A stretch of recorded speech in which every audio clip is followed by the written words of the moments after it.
Hi, I'm Talene Josephson. I'm the project architect on this house in Shelter Island.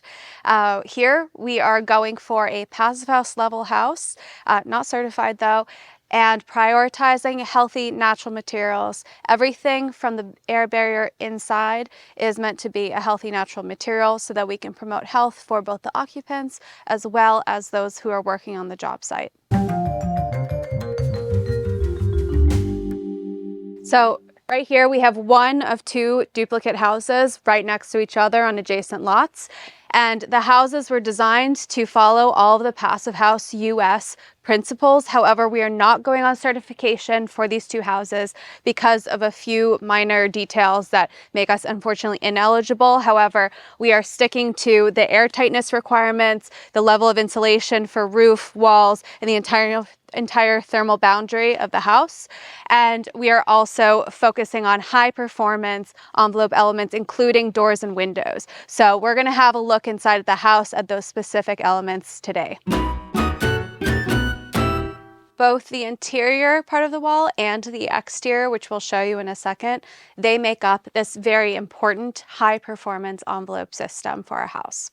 On the interior, what we have is 2x6 stud framing. So between each 2x6 stud here, which is placed at 16 inches on center, we have a hemp wool batt insulation, 5.5-inch thickness. And this is great because it is mostly bio-based and it is a healthy product so that whoever is occupying the space, in addition to those who have made the product and worked with the product on site, will have a healthy outcome in terms of potential exposure to dust and other things related to that. If you're occupying the space, our major focus on this project that everything inside the air barrier is a healthy product so that we are not exacerbating or creating issues like asthma, allergies, and any other building material related disease that can be a result of exposure to high VOCs and other toxic chemicals that are common in our building products today.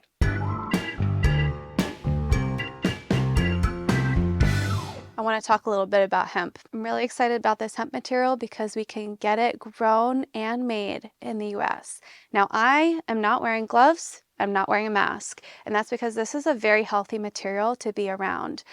You can work with it very easily. It is a friction fit, so when you're placing it in between the studs or wherever it needs to go, you can just squeeze it together and then let it go and it'll fill that space. And I'm not worried about my health. It's really important that we consider the health of the people working in our building industry as well as those living in the buildings that we design. And so that is why we're prioritizing healthy materials on this building.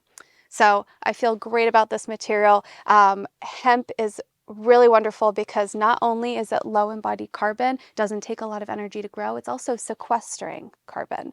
So in the same way that a tree sequesters carbon in its actual trunk and the wood and its leaves, this material grows much quicker than a tree and it equally sequesters carbon. And then that means we can then sequester carbon into our buildings. So for those reasons, low embodied carbon, local production, and healthy material, that is why we're using it in this building. If you're interested in this product, you can use the link down below to get more information and place an order.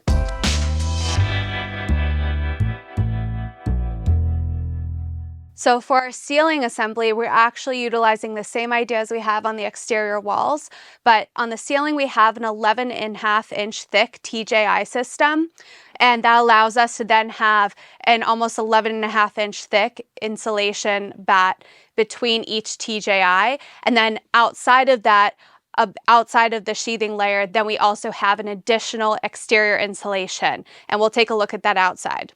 So this SIP system, which is not a full SIP because we only have one layer of plywood and one layer of foam insulation. Typically you'd have a bit of a sandwich where it would be 2 layers of plywood, and in between the 2 layers you would have your foam insulation.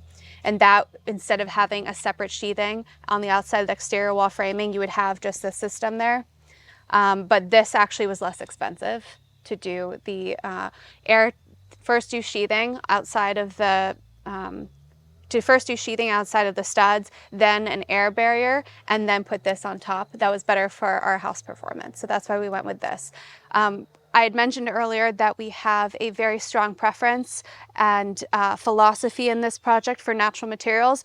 Obviously, this is a petroleum-based product that does not meet that ideal, but the reason we chose this was for a few reasons. The cost played into it, and also because we're still experiencing supply chain difficulties after the pandemic, we had a supply chain issue because we wanted to first look at a few other products that were healthy material, lower embodied carbon, and due to supply chain issues and availability in this part of the US, we ended up having to go with this material for the exterior insulation. Everything inside of the air barrier is a natural material and virtually zero VOCs if possible. But outside the air barrier, we've made this concession for the reasons given previously. As you can see, we don't only have insulation on the exterior walls, we also have insulation on interior partitions here, and that is for sound insulation. We have 4 different private bedrooms in this house, and it's meant actually for an adult rental when the owner is not using the space, so they wanted to have ultimate privacy in all the bedrooms, so that's why we have so much insulation in all of our partitions in addition to our exterior walls. Not only is it great for a very calm and quiet space, also you're going to have a very cozy and warm space, so there's no downside. So we put a lot of time and effort into planning the structure and also all the details related to this house. Here you can see these very thick LSLs, laminated strand lumber elements that are framing our stair opening from the second floor to down to the first floor. I'm sitting on the stairs right now. Now behind this we have our layers, our many elements of TJIs that are framing our floor system. And between each piece of structure, we have a really thick layer of HEMPWOOL insulation. That's helping to provide this warm, cozy environment and also helping attenuate the sound. Let's talk a little bit about the windows. So here we have some very high performance windows that are appropriate to this climate zone. They are double glazed windows with an argon fill, and they have 0.16 U factor from ALPEN windows. So these are in line with what is required for a passive house building, again, in this climate zone 4A. And you can see here that we have a bit of a sill on the interior. So we actually have the exterior line of a window completely aligned with the exterior sheathing outside of this layer of studs. We have about 3-inch sill on the interior that we are building out, so we have like a nice clean edge. And then we're going to have this as a paint grade, or this is a paint grade material, so then it will be painted white to match the gypboard that will be on the interior of our wall face here. And then on the exterior, we have a fairly deep sill for the windowsill, and that is completely covering our thick exterior insulation and also the OSB layer, as well as our wood cladding on the exterior. So that is why it's so deep. It has to cover all of those layers, provide water protection across all of them. This is a metal sill, as you can see, and it also even has a metal return on the sides.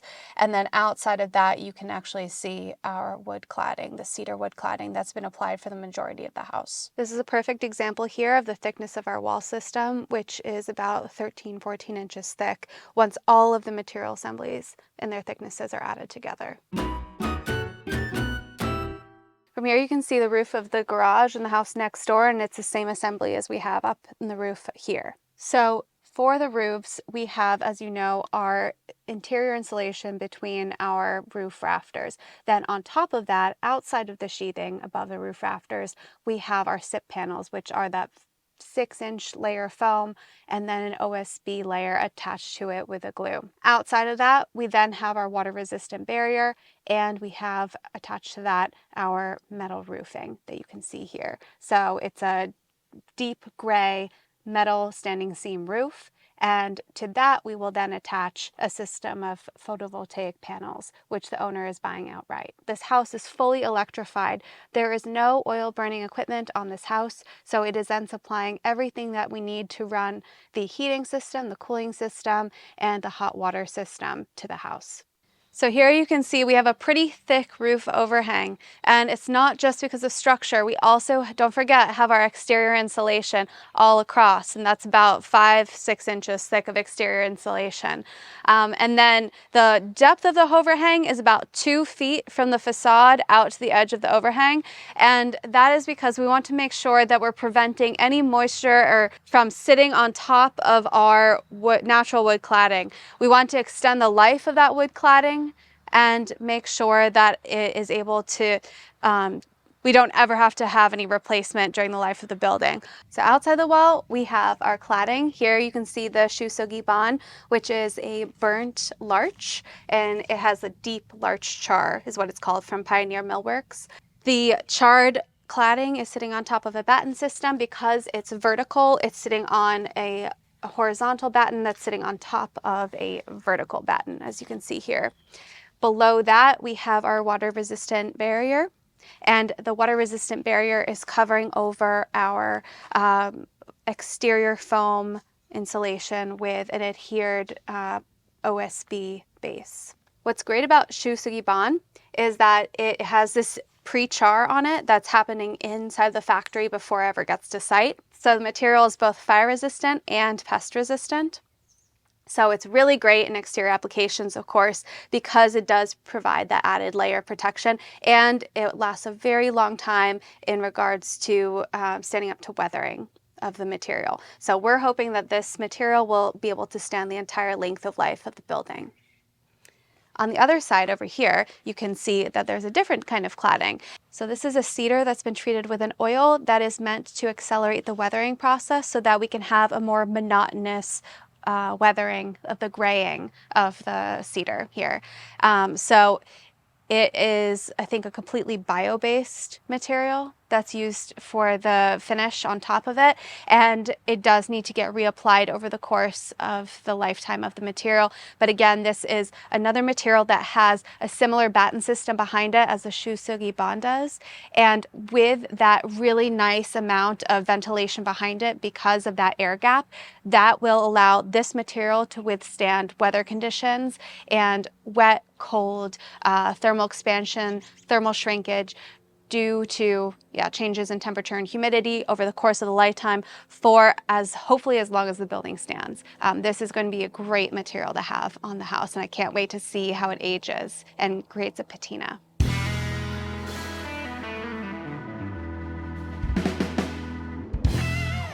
Thank you all so much for joining me on this house tour. I am so excited to see how this project progresses. We're nearly at the finish line. Hopefully we're done in the next 3 months. Hopefully. But this house is great for me as an architect because it allows me to really showcase what's important. High performance, healthy homes using natural materials to whatever extent possible. So we'll come back for an update when this house is ready, but see you again next time. Bye.